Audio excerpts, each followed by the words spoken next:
Eh bien, bonsoir mes amis, et oui, ce soir, le petit journal de Rudy, donc je vais essayer d'en faire, pas spécialement tous les soirs, mais il y avait quand même une petite actualité assez chargée quand même, donc j'ai décidé d'en faire un quand même ce soir.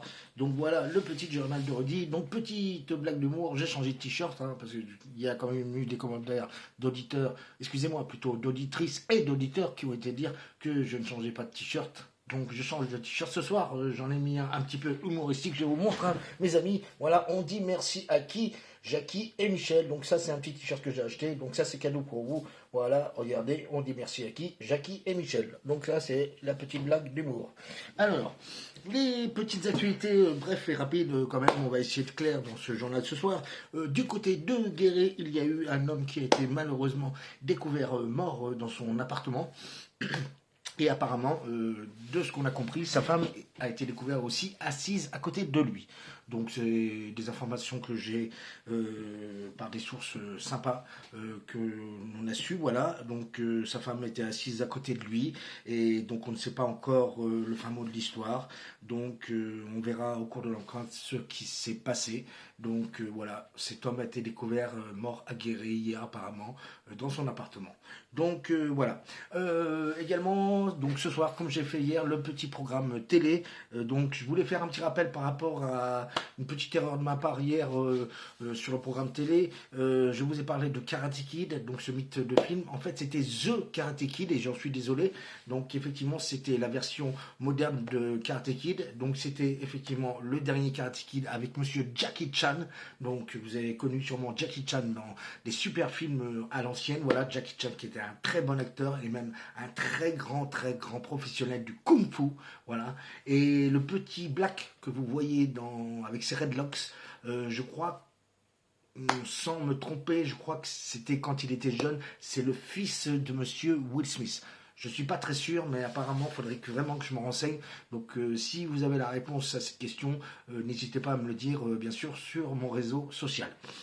Donc, le programme de ce soir, un gros carton sur M6 qui repasse. Alors c'est pas spécialement mon émission préférée, mais c'est une émission qui fait un gros carton au niveau des chiffres. C'est Marié au premier regard. Donc Marié au premier regard, donc regardez le mien. Donc imaginez un petit peu, écoute, je viens de rencontrer Rudy, regarde un peu le regard qu'il a. Ma biche, ma biche, ma biche, ma biche, ma biche, ma biche. Non. Voilà. Et encore plus avec les lunettes, franchement, on dirait un gros poisson. Enfin, c'est pas grave. Hein. J'ai d'autres charmes ailleurs. Je suis très sympa, je fais la cuisine, je fais le repassage, des trucs sympas, voilà. Je fais un peu de jardinage. Enfin, voilà. J'ai pas mal de talent, autrement, voilà. Donc, voilà. Donc, marié au premier regard, gros carton, voilà, donc qui va encore cartonner ce soir. Donc, des femmes qui se marient au premier regard, ou des hommes qui se marient au premier regard. Et ça, c'est fort possible, ça s'appelle le coup de foudre. Mais bon, après, faire des émissions comme ça, bah écoutez, il faut faire des émissions pour tout le monde. Hein, ça s'appelle la télé-réalité. Mais ça marche, ça cartonne, hein, c'est les années 2020 qui sont comme ça. Et puis voilà, donc marié au premier regard. Également, donc, un film mythe. Voilà, avec monsieur Sylvester Stallone. Donc là, voilà, c'est bien Rambo. Rambo, voilà. Là, c'est le 2, c'est la mission. Donc là, c'est quand il part en hélicoptère. Une mission volontaire, bien sûr, par la CIA, où il va rechercher, bien sûr, des prisonniers. Et vous connaissez un petit peu la suite. Donc ça va encore cartonner. Si vous voulez vous taper un mythe, n'hésitez pas à regarder Rambo. Voilà. J'ai un auditeur, il est à la maison, là. Il est là, il est assis. Je vais vous le présenter peut-être après à la fin. Là, il me regarde. Il a déjà mangé. Voilà, il s'appelle Boubou, mais je vais vous le présenter après. Et également aussi, donc, bien sûr, si vous aimez un petit peu les je parle pas de sexe, les documentaires, je parle. Les documentaires, bien sûr, mes amis. Donc les documentaires hein, sur RMC, deux documentaires assez impressionnants que j'aime bien aussi regarder moi de temps en temps. Là c'est sur des ponts, de très grands ponts, fabrication, technique, mesure, tout ce qui se passe et tout. Et je peux vous dire que c'est des phénomènes quand des gens fabriquent des ponts comme ça. Voilà, c'est assez impressionnant à voir. Donc je crois il y a le pont de l'île de Ré, voilà, et il y a un autre pont en deuxième partie. Donc si vous avez le temps ce soir, que vous n'êtes pas trop fatigué après cette journée de travail, ben moi aujourd'hui je n'ai pas travaillé malheureusement et j'attends encore. Hein, je travaille ce week-end. Donc aujourd'hui j'ai fait du jardinage, hein, et je continue demain aussi. Donc 2 documentaires. Et également, puisque j'ai la chaîne Netflix, hier ou avant-hier j'ai regardé un film. Peut-être si vous avez la chaîne Netflix à regarder, peut-être que vous l'avez déjà vu, mais si vous avez la chaîne Netflix, regardez ce film qui s'appelle Bronx. Donc c'est avec Gérard Lanvin. Oui, que je ne me trompe pas, Gérard Lanvin. Voilà, que je ne me trompe pas, hein. Je peux vous dire que c'est un film sur le business, sur le trafic et tout ça. Et prochainement, le 16 mai, il y a une sortie sur Netflix d'un film que j'ai déjà vu, bien sûr, qui n'est pas sur Netflix, qui va arriver en avant-première sur Netflix, qui s'appelle Chouf. Donc, si vous avez l'occasion le 16 mai sur Netflix de regarder ce film qui va s'appeler Chouf, je vais vous dire, accrochez-vous, accrochez-vous parce que vous allez voir vraiment ce qui se passe réellement, réellement, réellement dans les quartiers. Dans les quartiers, le trafic, les problèmes, les incidents de tout ce qui est business et tout ça. Et ben, moi, ça m'intéresse de savoir aussi, hein, parce que j'ai vu aussi du côté de Manosque, hein, quand j'habitais là-bas. Et vous savez, Manosque, c'est une assez grande ville. Et j'ai quand même vu fonctionner, voilà, quand même presque 5 quartiers qui fonctionnaient au niveau du stupéfiant et tout. C'est assez impressionnant quand vous voyez du côté de Manosque une fois. On a appris que du côté d'un quartier renommé qui s'appelait Les Serrés, il y a eu une intervention de police, presque policiers, gendarmes, tout ça, hélicoptères et tout ça, presque 300 policiers d'un coup en une journée. Et voilà, et bon, bah, ils n'ont rien trouvé, ils ont trouvé que 25 grammes, donc c'est un peu l'humour, voilà. Donc n'hésitez pas à regarder ce film Chouf qui va arriver dans les prochains temps, le 15 mai, sorti sur Netflix. La blague du jour, c'est une émission sur les amours. Donc vous connaissez l'émission Les Amours, voilà.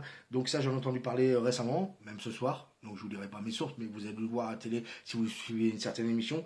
Donc la question était qu'est-ce qui vous définit comme femme unique, donc à une femme. Et là la femme répond que son mari la trompe.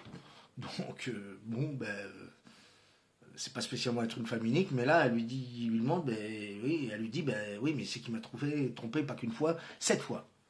Donc là, le mari l'a déjà trompé 7 fois et bon, ben, par amour, elle est encore avec. Donc, bon, ben, après, c'est leur choix, c'est le couple qui fonctionne comme ça. Moi, je pense qu'il devrait plus aller faire de l'échangisme parce que si elle est d'accord, cette dame, que son mari la trompe plus de 7 fois, il devrait faire de l'échangisme, aller faire même des partouzes ou si elle n'est pas d'accord avec ça, bon, ben, s'il reste avec lui, bah c'est l'amour, hein. L'amour est vraiment des fois plus important que certaines choses. Donc voilà. Donc ça c'est un petit plus voilà la petite information assez un petit peu rigolote, voilà que j'ai vue par rapport aux amours l'émission. Ah aussi une information très importante aussi et donc une perte qui me fait hyper plaisir, c'est la mort de Monsieur Michel Fourniret, voilà. Il est mort à l'âge de 79 ans, donc on l'appelait, comme vous connaissez tous, l'ogre des Ardennes, dit l'ordure infinie, voilà. Donc il part avec encore dans sa tête, je pense, beaucoup de secrets qu'il n'aura pas dévoilés, bien sûr, à la justice. Donc l'ogre des Ardennes est mort, il n'y a pas plus à en parler, je ne vais pas en parler, polémiquer sur lui, hein. C'est comme les Émile Louis, toute cette bande de salopards, voilà. Plus récemment, des gens qui sont en fuite, qui se sont fait passer pour les gens bien à la télé, dans les 12 coups de mini. Euh, je parle de... Alors, eux, ils n'ont pas violé, hein.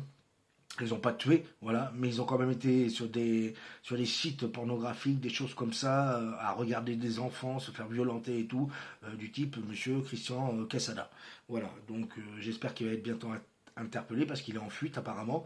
Il aurait dû se présenter bien sûr pour pointer comme on dit et il est en fuite donc il risque 3 ans de prison.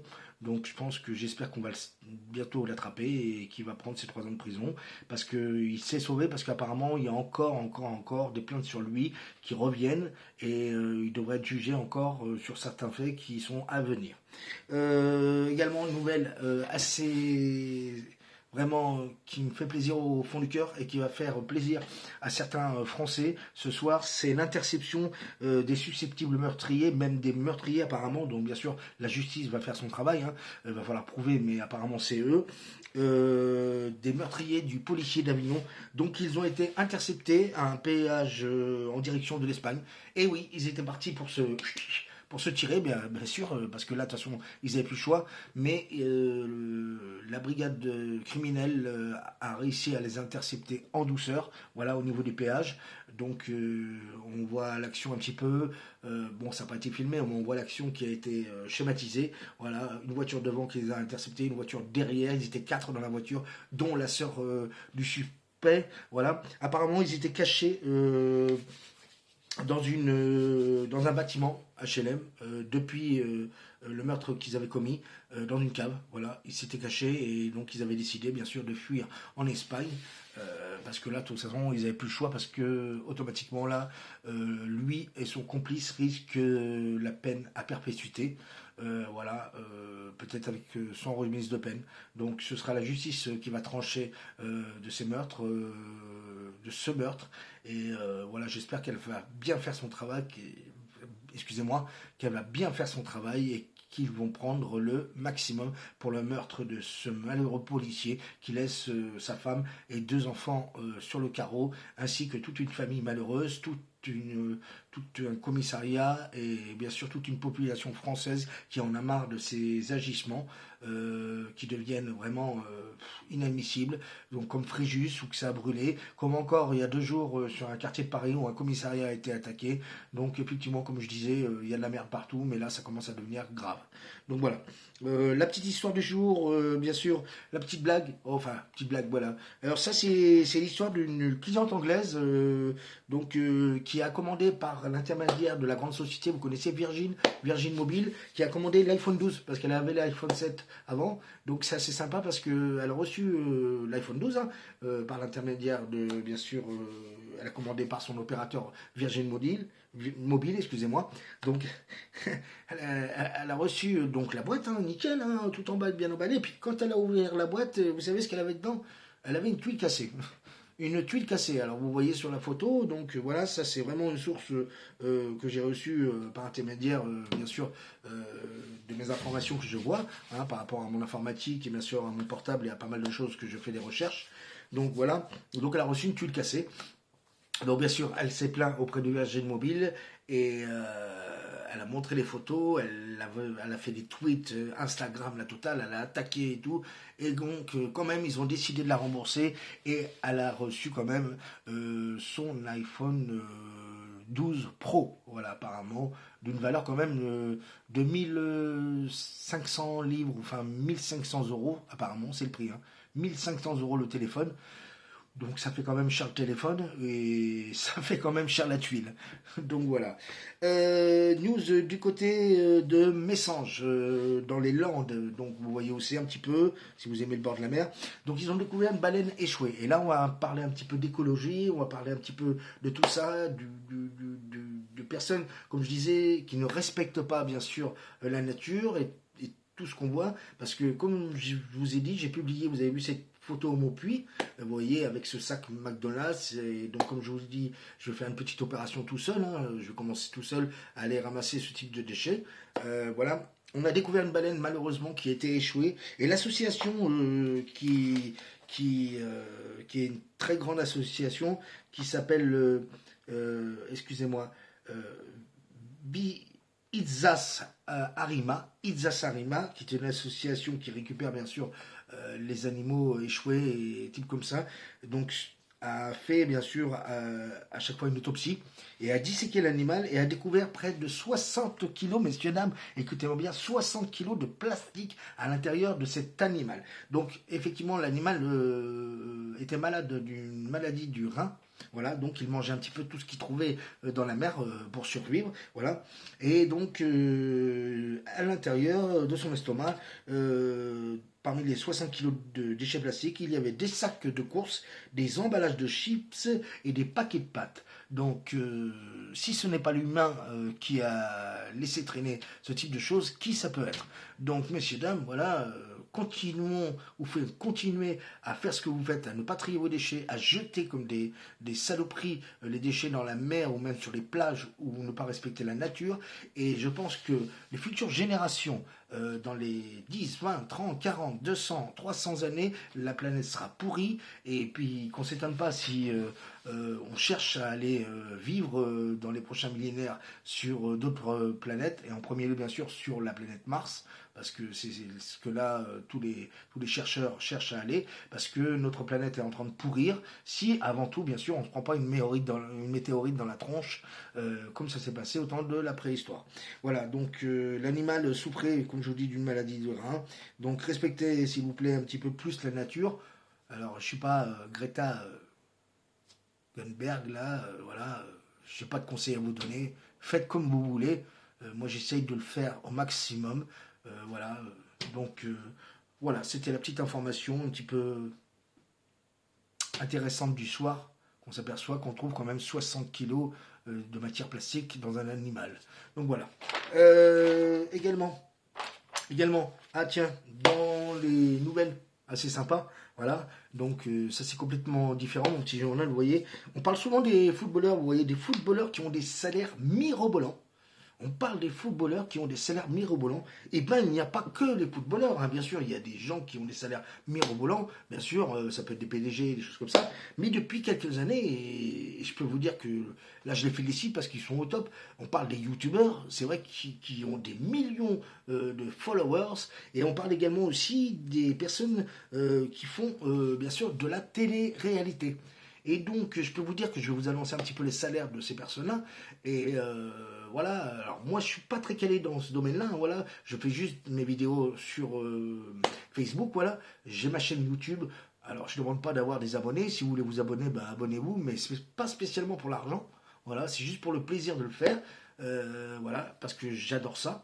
Voilà. Et donc en fait, je vous annonce un petit peu les salaires. Donc ça s'appelle faire des posts. Voilà. Quand vous faites des posts, en fait, c'est que vous faites pour une marque, comme une publicité un petit peu. Et donc, ces personnes-là facturent entre 3 et 6 000 euros pour des posts. Donc, des fois, ils en facturent 2 par jour. Donc, le top, par exemple, c'est Nabila. Nabila, vous connaissez, la belle Nabila, que je trouve magnifique. Voilà. Et elle, en moyenne, elle facture entre 1 ou 2 posts par jour pour 6 000 euros. Et en moyenne, Nabila gagne presque jusqu'à 200 000 euros par mois. Donc c'est quand même top, hein. Et puis donc certaines que je vais citer, que je ne connais pas personnellement, puisque je ne regarde pas malheureusement ce type d'émission, la candidate des Marseillais, Jessica Thévenin, qui elle engrange presque 190 000 euros par mois, et la jeune elle s'appelle Maeva Guinman, donc je crois, gagne un peu moins de 150 000 euros, elle c'est un peu moins, donc c'est quand même une belle réussite pour ces jeunes femmes. Donc je les félicite, hein, elles n'ont même pas besoin de taper dans un ballon, leur sourire, leur beauté suffit, et mesdames, là-dessus je vous félicite parce que vous êtes au top.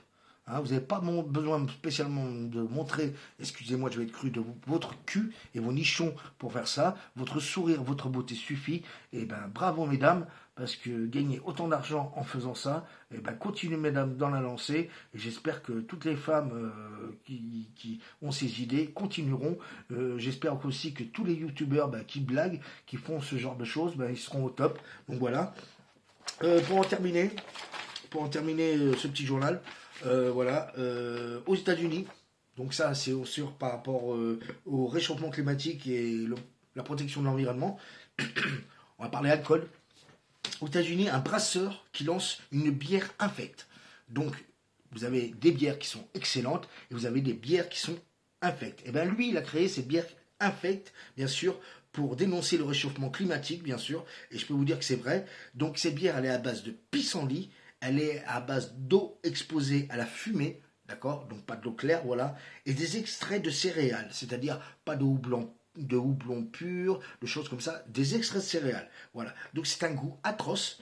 Donc effectivement, ils ont voulu dénoncer les problèmes climatiques, bien sûr, le réchauffement de la planète. Donc cette bière est quand même vendue 39,99 $ les 8 canettes de 47 centilitres, donc soit 33 euros.